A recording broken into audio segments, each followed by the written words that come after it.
4. Bonjour, Nyagale Bagayoko, et merci d'être avec nous. Vous êtes chercheuse, présidente de l'African Security Sector Network.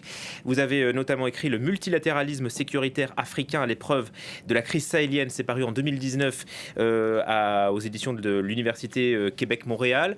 Là, clairement, on est dans une victoire stratégique qui pourrait avoir des conséquences. À mon sens, on n'est pas dans une victoire stratégique, on est dans une victoire opérationnelle de niveau tactique, absolument indéniable, mais qui, à mon avis, ne va pas fondamentalement modifier les équilibres et la progression d'un certain nombre de groupes sur le terrain. Pourtant, le numéro 1 de l'EI était une figure centrale du mouvement. C'était lui qui l'avait créé en 2015. Et puis, il s'attaquait à des combattants, mais aussi à des civils. Alors, non seulement il l'avait créé en 2015, mais il était présent au Sahel depuis bien plus longtemps, sans doute depuis le début des années 2010. Il a appartenu à Al-Qaïda au Maghreb islamique, puis ensuite au Moujao, puis ensuite au groupe Al-Morabitoun, avec lequel il a fait sécession pour précisément créer ce groupe et s'affilier à l'État islamique. Donc effectivement, il s'agit d'une figure qui maîtrisait non seulement ses combattants, mais qui connaissait extrêmement bien également les autres acteurs de la galaxie djihadiste qu'il combattait d'ailleurs d'un autre côté. Donc à n'en pas douter, cela désorganise et déstructure de manière conséquente la chaîne de commandement au sein de l'État islamique au Grand Sahara, d'autant plus que le numéro 2, le numéro 3 ont également été soit neutralisés, soit interpellés. Donc effectivement, c'est une victoire et un succès indéniable, mais qui, à mon avis, ne s'inscrivent pas dans une dynamique de fond, étant donné la façon dont ces groupes démontrent leur résilience et leur capacité très rapide de régénérescence. Quel est votre avis sur le calendrier? Le numéro 1 a été tué, nous dit Paris, au mois d'août. On l'apprend presque un mois plus tard. Pourquoi, à votre avis? Le temps de vérifier si c'était bien lui qui avait été assassiné? Alors, les premières rumeurs de la mort de Hawass, comme on le surnommait, remontent à peu près au 20-22 août. Donc, sont apparues quand même très rapidement.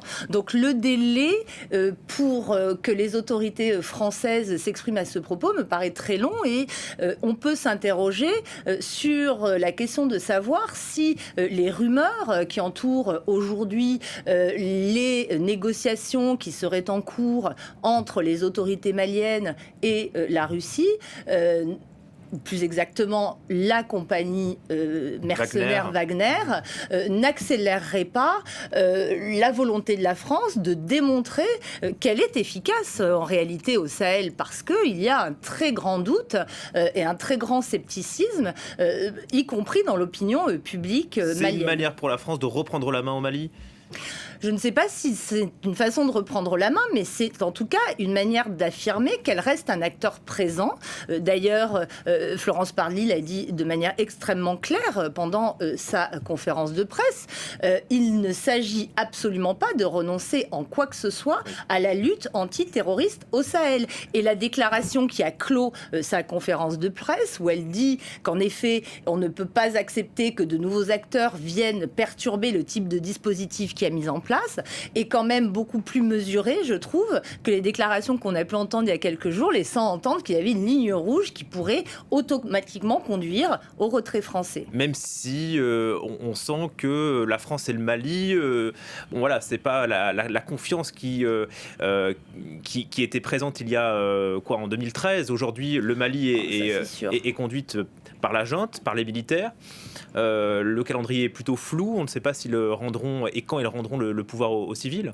Ça, il est certain qu'entre 2013 et 2021, le changement dans la nature des relations diplomatiques entre la France et le Mali est absolument majeur. Moi, à mon sens, les deux pays traversent une crise diplomatique profonde, mais qui ne date absolument pas du premier coup d'État, ni même du deuxième, qui remonte, à mon avis, à l'époque du sommet de Pau, où justement on a beaucoup entendu parler de cette concentration sur le IGS, groupe auquel appartenait Al-Sahraoui, alors que les autorités maliennes, le président avait décidé d'entrer en négociation avec l'autre groupe djihadiste, le JNIM, affilié à Al-Qaïda, et ce désaccord perdure, quelles que soient les autorités civiles ou militaires qui se succèdent. Et le Mali, je trouve, aujourd'hui, est en mesure de jouer une carte assez fine, en démontrant la diversité de ses partenaires, qui ne sont d'ailleurs pas nouveaux. Dès 2012, il y a eu des accords signés entre la Russie et le Mali, renouvelé en 2019. Donc cette présence et cette relation russe n'est pas nouvelle, d'autant plus qu'elle date aussi de l'époque de la post-indépendance. Donc le Mali, aujourd'hui, cherche à s'affirmer et maintient ses options, y compris sur le plan intérieur, sur cette question des négociations.